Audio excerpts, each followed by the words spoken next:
So President Trump made this very serious allegation. You're on the Senate Intelligence Committee. Do you have any evidence at all to suggest that President Trump is stating something factual here?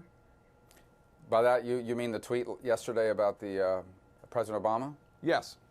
Yeah, so obviously I'm not sure what it is he is talking about. Perhaps the president has information that is not yet available to us or to the public. And if it's true, obviously we're going to find out very quickly. And if it isn't, then obviously he'll have to explain what he meant by it. So I'm not sure what the genesis of that statement was, but well, I imagine we're going to learn more about it here over the next few days, one way or the other. Do you think the FBI should clear it up one way or another?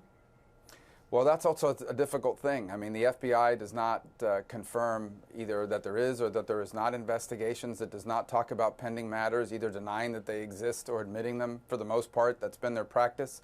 And I know it's a source of deep frustration for a lot of people, not just on this issue, but in other issues in the past. But what I think we should do is everybody needs to take a deep breath and calm down here.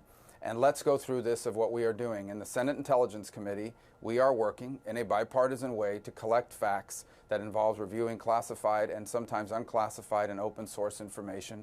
We will issue a report to the Senate that will be available to the American people, and then people can form judgments on the basis of the collection of facts. That is what we are undertaking. I remain confident that the Senate Intelligence Committee is going to produce a document built on the facts that will allow people to reach judgments based on the facts. And that's what we should be doing in something like this. The White House counsel right now is trying to figure out what they can release from the top secret FISA court in their effort to provide some sort of evidence to the president's tweets. Does it concern you at all, the White House counsel's office theoretically reaching out to the FISA courts to find out what they can release because of these tweets?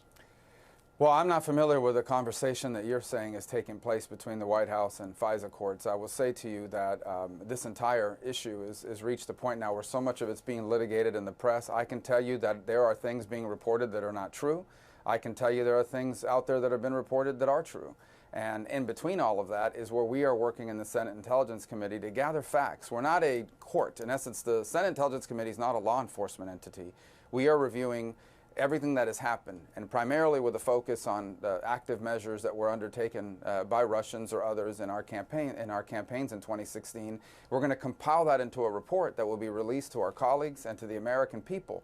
And I would just hope people would reserve judgment on these things until all of that is available. I know it's frustrating. We all want it to be available tomorrow, but this needs to be done in the right way, and that's what we're going to continue to work on. And I truly feel confident that it's going to be a document and a report that will be bipartisan and accurate.